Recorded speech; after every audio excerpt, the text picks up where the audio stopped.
Hello students, today we are going to solve 5th numerical of previous year GATE question.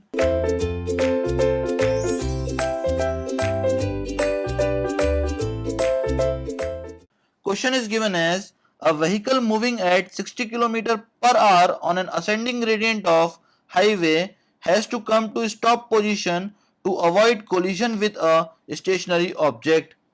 The ratio of lag to brake distance is 6/5.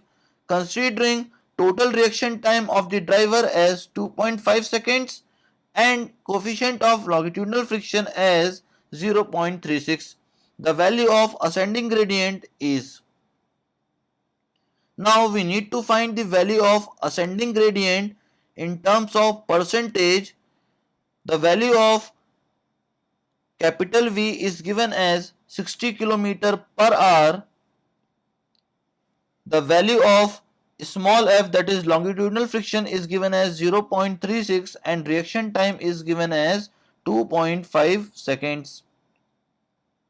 Now one thing more is given, that is the ratio of lag to brake distance, that is Lg upon Lb, is given as 6/5.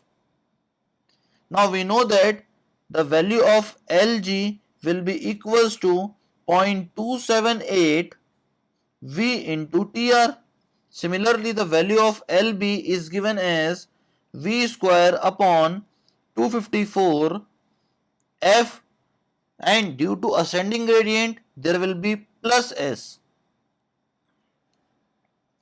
Now the ratio of lag distance to braking distance is given, so we will put the value of lag distance as 0.278 V into Tr upon V square upon 254 F plus S, and this ratio will be equals to 6/5.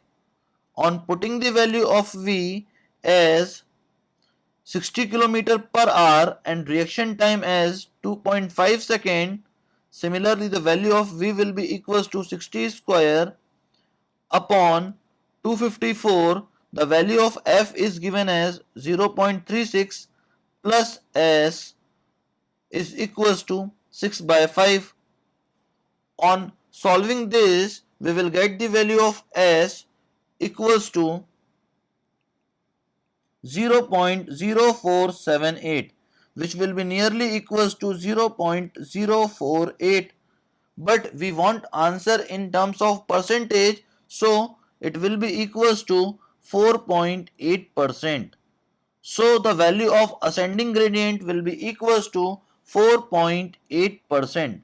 That will be the complete solution of this question. Thank you very much, students.